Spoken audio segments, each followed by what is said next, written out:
Greetings, dear ones. I'm Kryon of Magnetic Service. There is a consciousness of spirit in you, an overwhelming benevolence that wants to take you by the hand and lead you through life. There is no wall between us, not really. I speak to you now from the other side of the veil, in what you would call that from the creative source,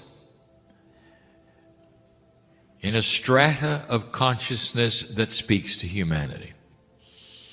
And there are many of us who do this.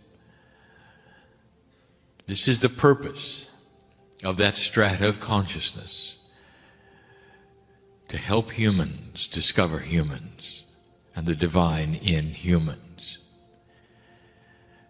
It doesn't matter what you are trying today to understand. It doesn't really matter. The complexity, what really matters is that at the base of all of it and the principle of all of it is the fact that we are here, know who you are, know what you're doing, and there is a benevolent energy that wants to pull you toward us. Dear human being, you're not even in our dimensionality. You cannot see us as we see you. There is a test at hand and you know it. It's a test of energy. How far will you go? How far will you stretch out your hand to meet that which is intrinsic in you? You are piece of the benevolent creation of the earth. That's who you are. Disguised as a human being in corporeal form and not aware of your seeds, of even how you got here. That's who you are. And in that linear form, you ask all of the questions, and we've said this before. How? How many times? How often? What duration? How strong? These are all wonderful questions if we were linear, and we're not. Do you know the power of the spark of compassion and intent with you? Are you aware that God knows your mind? If you give pure intent to say, this is what I want, dear Spirit, I want this, I just don't know how. Do you know what that creates? Intuition in you on how.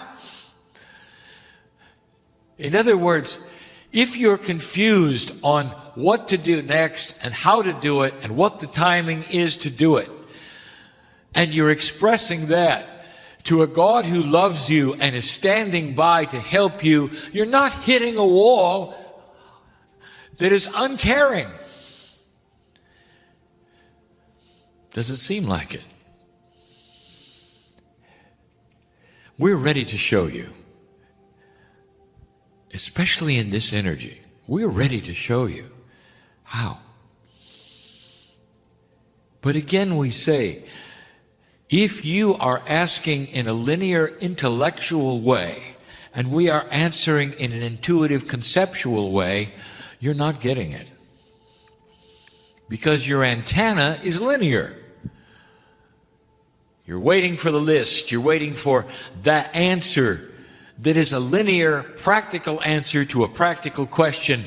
And we are saying to you instead, conceptual things. Wait. It's not time. Later. Maybe. Maybe not. We are trying to give you the concepts that will steer you into things that are even beyond what you're asking for, while your antenna is up waiting for a number of how many times. We are giving to you the concepts of love. When you're asking for a duration time,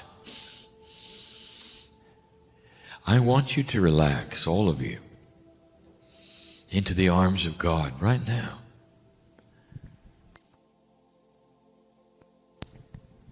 What does it mean to you when I say we know who you are? Your soul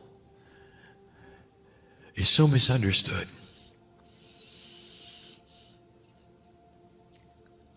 Spiritual religious belief on this planet is in a very old survival energy. It places the soul in a status completely and totally not God. Your soul is somehow suspended in a place that it's going to survive or not survive. It comes once and it's going to be punished or rewarded. What does that sound? Does that sound like the Creator, or does that sound like something that men created for you? I want you to get rid of the linkage of your soul with something apart from God. Your soul is part of me and you. We are allied. We are the same.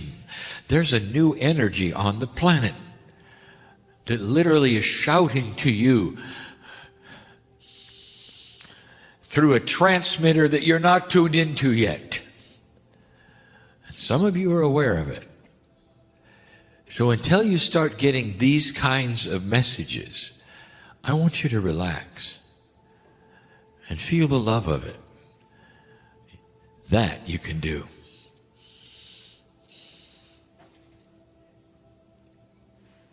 So much misunderstanding. And it all is correctable when you relax and see that we are with you in all things. You don't have to yell.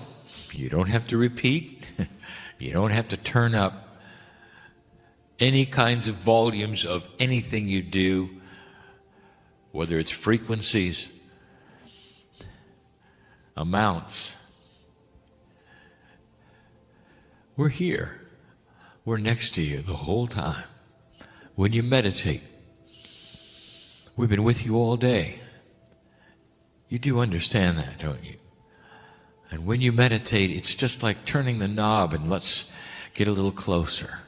But we're already close. We know your name.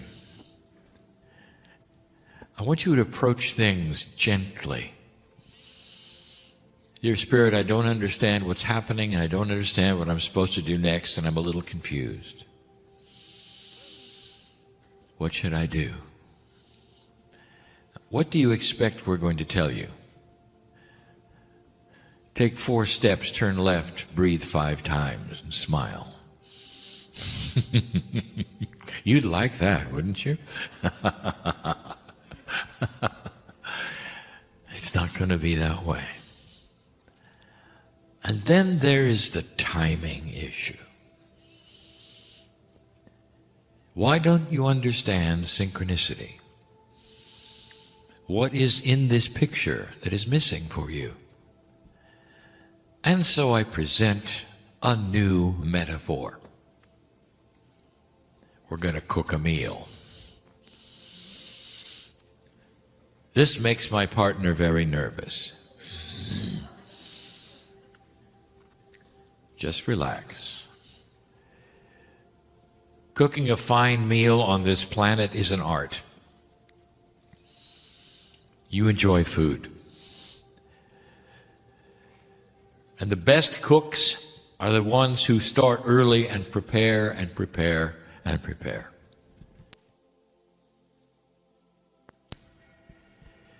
And in a real kitchen, there are multiple cooks, but in this metaphor, there's only one. Perhaps you have cooked for a family, and there's just you.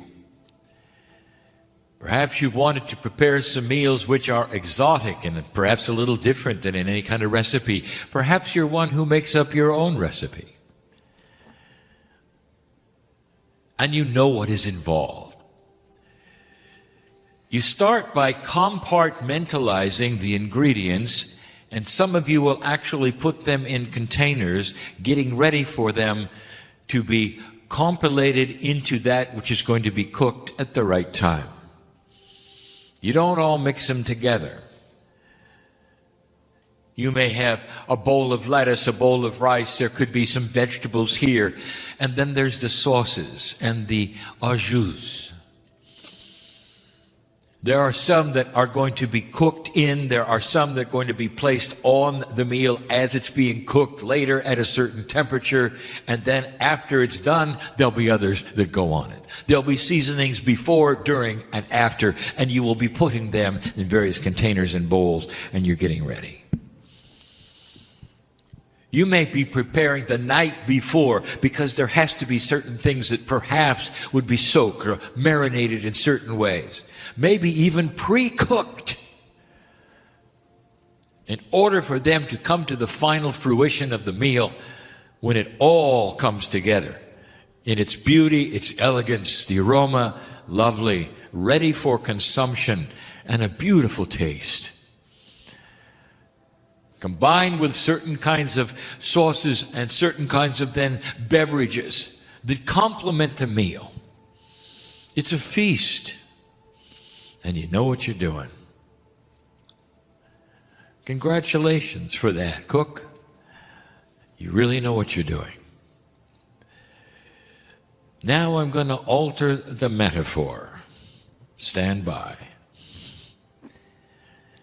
Every ingredient in every bowl has a consciousness. And every single ingredient in every single bowl has no idea what you're doing. None. It doesn't even know the final meal. It's just an ingredient. But because it has consciousness, it may also have attitude. Not necessarily attitude that is negative, but surely inquisitive. You are the cook, and you are the creator, and you have put something in a bowl. The lettuce, for instance. It may even be first. It has to be chilled. It may be 24 hours before the meal is even prepared in a final manner, and it has to be chilled, and in the refrigerator it goes, complaining. Why am I in the refrigerator? Look, I couldn't help but notice that there's some other things going on. What's going on? And why am I here in this refrigerator, and how long will it be before I meet the vegetables? Now, the vegetables are mad, because they expected something to happen, and nothing's happening because the cook is over preparing something else. The sauce. The sauce has no idea about anything. It's just flat in the dark, seemingly, because it doesn't know why it's being whipped up and what's coming with it. And look at this funny seasoning. This is a metaphor of synchronicity. Dear ones, you're cooking a meal in your life, but it's going to be cooked with others. The metaphor is this: what bowl are you in? How are you being prepared? How long will it be until the other ingredients come together with you in a certain way in order for the final meal to be cooked? Are you all right with the fact that there may be some preparation? You may come together with some other bowls. In a while, not now. How long? It depends upon when these bowls are ready. This is cooked, this is prepared, and this is chilled. And so when you say, dear Spirit, I want to do this, how long is it going to take? What should I do? And the answer is, chill out. Lettuce. My partner wants to have a joke inserted here, and I'm saying no. But he's going to do it anyway. Let us pray. I told him no. The ingredients of the meal are prepared beautifully and with elegance and in a timing that each ingredient is unaware of, completely unaware of. And you're impatient, aren't you, ingredients? To know when and where and how. The cook knows, because the cook looks over all the ingredients and knows the plan. When it comes together, dear ones, it happens unexpectedly to the ingredients and all at once. And when it is pulled together, even after it's pulled together, it's not finished. For again, there are certain ingredients that must be added in mid-cooking. Are you one of those? Are you involved in the preparation, in the outset of the meal's cooking, or later, during? Are you the salt that comes last? You don't know, do you? And that's the point. How much trust do you have in the cook? It boils down, no pun intended, to you trusting that which is the Creator. The meal that is being cooked is the final that you have asked for. Where you're going with this, no matter what it is it personal? Is it with others? Is it a project? Is it that which is healing? Is it that which is job? It's a meal that is being prepared with many ingredients. Do you understand that for you to have an answer, other human beings are involved? Do you understand that they have free choice? Now let's make this meal even more complicated. Every single ingredient not only has an attitude, but they can say no. Imagine what the cook now faces. The vegetables are backing out. You're going to have to get new vegetables. Now that's going to delay the meal just a little bit. As the new vegetables come forward, they are then prepared, and then everybody waits just a little longer. But the meal gets prepared anyway. You see, the cook is patient. Elegant it is. The system, beautiful it is. And misunderstood by almost all of you who are extremely impatient to be cooked. You get it. I know you do. Where are you in the scenario? How long has the meal been being prepared? Are you impatient yet? Do you want the finality now? Can you taste it and yet it's not there? The cook knows your name, dear ones. The cook loves you, dear ones. And everything that we have is benevolent for you. What if you have been waiting so long because you're the lettuce? You've been chilled, you came out, something happened, and you were chilled again. And then suddenly, the cook finds that the ingredients really have come together in an unexpected way, and the meal finality has actually changed. It's going to be something else. Back in the refrigerator for you. Lettuce. And what happens finally is something you couldn't decide if you had a crystal ball that was linear and you could decide what was going to happen. It would be better than that. You see, the cook sees all the ingredients all the time. Nothing is too complex for the cook. But for you, are you willing to understand synchronicity? Seeing how it works requires patience and you to relax. We've asked for this before, even in things that would seem immediate, healing. Sometimes processes on the planet which require answers right away. You do your best, but it's simply part of a greater picture.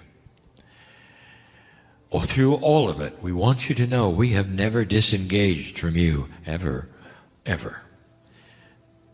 You see, we know your name. Could it be any clearer that our hand is stretched to you? The meal is a good one. And so it is. Greetings, dear ones. I'm Kryon of Magnetic Service. We have spoken of this many times and in many ways. Are you or are you not a divine creature of God? If you don't want to say the word God, say of the creative source. Are you or are you not related to the divinity of the universe? And most of you will say, well, I have a soul. That means that I probably am. And you're right. We've said it before. Most of the planet believes in the afterlife. Now, this means there is a strong belief that comes from innate, that says that after you die and perish in a biological form, there's something that remains.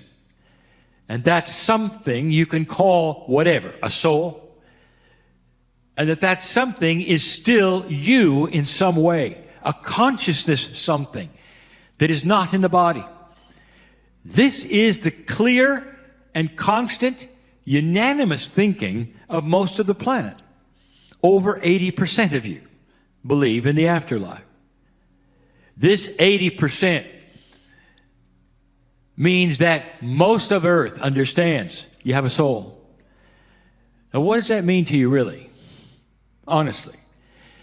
If you want to go back to the ancients and the teaching and the training thereof, the soul also resides loosely in a vehicle called the Merkaba. Now, that is a Hebrew word that loosely means to ride. The human soul rides in this Merkaba, which has been described as a field energy, a bubble, approximately 8 meters wide. This is ancient information, known for a very, very long time. And it's something that describes this field that you sit in. Indeed, is that field three-dimensional? Is your soul three-dimensional? And you would say, oh no, the soul must be multidimensional, and it is. Some even say quantum. Your body sits in a field of unity. And that means that one thing affects another, affects another, affects another. Is it possible that even the chemistry, number one, of your body has multidimensional attributes? This was actually shown and proven many times over by those who asked that question and dared to test it. One of the first, almost 2 decades ago, was Vladimir Poponin, a Russian scientist who decided to use photons of light in an experiment with DNA. And in the DNA's field, he watched those photons of light do things that they were never supposed to do. He realized that what he was seeing is light, which is multidimensional. It can be in 2 places at the same time, interacts with human biology as though biology was interdimensional as well. He saw it. Others have seen it. We teach it. So the first premise of everything is that your biology, your simple chemistry, your DNA itself, has multidimensional aspects and attributes. So if this is so, it means that even the chemistry layer, even the 3D layer number 1, that the doctors will push and pull on with the chemistry of the day, of the drugs of the day, even that is multidimensional. Let me ask you, are you using any multidimensional tools to react with that chemistry layer? Your medicine isn't. It's using 3D to push on a multidimensional source. There are side effects for every single push. No matter what you give this body, there are side effects, except for one thing. Something else you've discovered. You discovered it hundreds of years ago, and yet you've never developed it into a common truth. And here it is. You've discovered that you could give tinctures of instruction sets to the number 1 layer of chemistry without side effects. Instruction sets that were so tiny in their chemistry that even though you have chemistry pushing on chemistry, the body saw it, recognized it, and obeyed it. Obeyed it, meaning this: you give it an instruction and it obeys. You have a headache, you give it a tincture called homeopathy. The body cannot actually see that as chemistry, but it sees it instead as an instruction. Do you get that? It does not see it as chemistry. It sees it as an instruction, and the headache leaves. There's something in your chemical body called a smart body, innate. This is part of the chemistry, built in. It's the smart body because it is used many times by even the physicians who understand kinesiology to test what you don't know about yourself.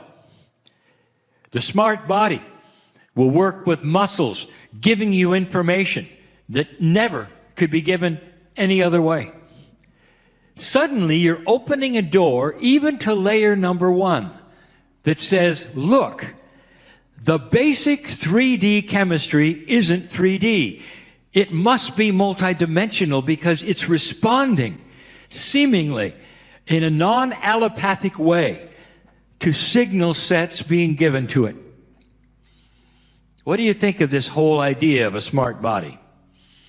That smart body, dear ones, has been given to you so you can ask it questions, so it will know more than you do. It's only touched the surface in what it knows. That number 1 set, called chemistry, is far grander and greater than anything you would imagine. It has to be. Number 1 layer, called chemistry, is the engine of the body. It is the engine. Everything starts and stops at the engine. The engine either propels you forward or doesn't. It either works or it doesn't. It doesn't partially work because that leads then to failure. This engine of yours is constantly rejuvenated over decades and decades and decades. It's a smart engine. It's even more smart than you know. But everything starts and stops at the engine. So the chemistry layer is critical. Now you start asking the questions. What is it that you could do to give instruction sets to the basic chemistry engine that would change it? Question. To those who work in homeopathy, when you give a tincture, a remedy, to a human being, and the human being then is cured. Question, can you see it in the chemistry? Does the microscope reveal the cure? The answer, yes it does. Indeed. Yes it does. Because the engine is the engine. the chemistry must change in order for the healing to have occurred. So if you give a tincture for an immune boost, for instance, something that is supposed to make you less susceptible to disease, if you tested the human being, would you see an increase in the white blood count? The answer is yes. You see, homeopathy works. It changes the chemistry. Against all things that you might expect, homeopathy is the key to the understanding of instruction sets that change the chemistry physically in the body. So everything I'm going to talk about in that which is the healing would change the chemistry. It has to. That's the engine. Do you know people who have had cure from disease? Do you know people who have had a remission to the extent that disease is gone? Do you have any friends who might have had a divine healing?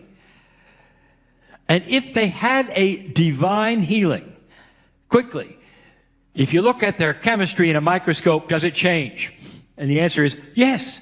You see, the divine healing changed the engine. So the chemistry, layer one, the engine of the body will always react, will always change with the instruction sets that follow. Up to now, your instruction sets, dear ones, have been pills. And those pills aren't really instruction sets. They're reactionary. A chemical pushes against a chemical to cause another chemical to change, and in the process, many change. Because you see, there is a unity of field. When you change one thing, other things move and other things change. Now, in the allopathic number one layer of chemistry, that isn't so good. But let me tell you something. If you give the right instruction set that doesn't push against chemistry but changes the reaction, there is no side effect. It's a cascading healing. Remember that word. A cascading healing, where you give an instruction set for the body to strengthen itself in one way, and it strengthens itself in all ways, because that is the way the engine works. When you give the engine a certain kind of chemistry, if it's your car, you give it certain kind of oil or gasoline or whatever it is, that's not all that gets improved. It runs better, it acts better, it lasts longer. There's no side effect. So what I'm telling you is this. You're going to develop instruction sets that create cascading healing, not chemistry that pushes against each other and has side effects, but chemistry that changes its reaction to itself. Chemistry that changes reactions to itself. Kryon, what are you talking about? Ask the person who had the healing from cancer. What did the microscope show? And they'll say, doctor said I'm free of cancer. So you mean it's not still there and some divine angel is sitting on it? You say, well, how silly of you to say that. Well, what else would have happened? Of course it changed the chemistry. You wouldn't be alive if it didn't. I want you to get the point. Everything we're going to talk about changes the chemistry, but it changes how the chemistry looks at itself. Enter layer two. Layer two, your inheritance. If you're a three-dimensional thinker and you don't want anything to do with this message, you're going to say, genes are genes are genes. You can't change them. They will always be there. And if you have a propensity for disease that your sister had, your mother had, your father had, it remains. It's there. It changes your cellular structure. It pushes upon it. Propensities are that way. Propensity meaning you're going to get it. Chances are it's going to push the chemistry into disease like it did your relatives. So the inheritance very three-dimensional, is looked at with all of the chemistry by all doctors to see what are your propensities to catch these certain things or to develop these certain things. What did I tell you when we started? You sit in a field where everything reacts with everything. You've already discovered that homeopathy is a signal set which is not really linear, is it? Because you're not giving chemistry other chemistry, you're giving it a tincture. So many parts per million that are so minuscule, it couldn't possibly have a chemical reaction. And that is proven. So why does it change? It changes because it saw the instructions somehow from a source that yet you have yet to understand or discover or really recognize its importance. What if I told you this? There are signal sets that can talk to the inheritance part of your body. And it doesn't take away the gene, dear ones, because those who can count the genes, those who can recognize them, the science that could say you have the gene for this or that, that does not change. The chemistry didn't change in that point, but what did was the body's reaction to the gene. You just rewrote the program. Is it possible that you can rewrite a program in your body that is a program that gives you a predisposition for disease? Well, if you knew how this amazing body of yours works, it's programmed. All of it. It works a certain way because it's programmed to work that way. It's programmed as part of the genome. And what you're doing is coming in and rewriting that program. It's not spectacularly odd, dear ones. It's not woo-woo, dear ones. You're simply changing that template of the programming that's already there. Kryon, I don't understand what you're saying. Are you saying that if I have the gene for a certain disease, that I can rewrite that whole thing and it won't give me that disease? Welcome to understanding.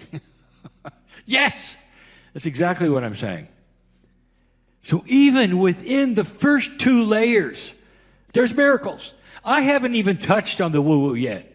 Yes, you can rewrite. How do I reprogram? Kryon, tell me, what is the process? What do I go through? For 31 years, I gave you the answers. Book after book, channel after channel. It's all there. It starts with your belief. What you cognize in your brain becomes your reality. Adironda, who was channeling before me, they said the same thing.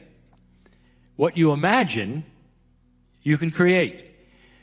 What you think changes outcomes. We have said this so many times, and now that is even becoming the reality. Some of science is even starting to see that those who would imagine they're always sick become sick. And those who imagine that they are always well never become sick. And they say consciousnness must therefore play some kind of part of health. If I tell you that gravity is going to take over when you jump off a bank of a river and to go into the water, do you say, really? Really? I think I'll try it. You don't try it, you go into the water, you see? You have to cognize it, understand it's got to be yours. You have to work on yourself to the point where you say, I am a creature who is quantum. I have the ability in this soul of mine to sit in the field and work with my own chemistry. Affirmations come into play, dear ones. Affirmations where you are telling yourself over and over a truth that then becomes the truth. I am strong. I am healthy. I am free of disease. Do you know the power of that? the engine of your body, the physical chemistry of your body will change. And they will be able to test it in laboratories. Why is it, Mr., Miss, whatever, that we're seeing your system so much stronger than it was the last time you were here? What are you doing? What pills are you taking today? We want to know. And if you say it's the pill of belief, it's the pill I'm taking now of taking charge of my own body. That's 1 and 2. That's just basic 3-dimension thinking around a quantum energy that is there, that you don't fully understand. Healing is far easier than you think. It is not a mystery. But if you believe everything you were told about what you can and cannot do, nothing's going to happen. Your inheritance, it's like a program that will carry out its destiny. Unless you change it. Unless you change it.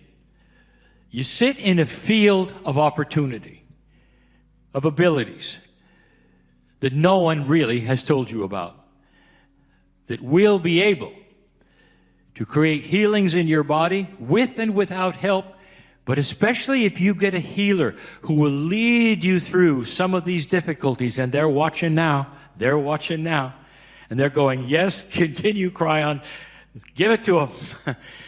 Those healers are the ones who will take you by the hand and say, here is how it's done. And that's why they are watching this program. That's why they exist as old souls on this planet, because there are so many who don't truly understand how to believe. What do you do, human being, when all your life you're told something is a certain way and suddenly you learn that's not true, or that may not be true, or there could be another way? What's your first impression? It's walk the other way, isn't it? Well, maybe that will change as well. There's new energies on this planet, dear ones. I am Kryon, in love with humanity for good reason, being able to give you information because of that love. Because of that love. And so it is.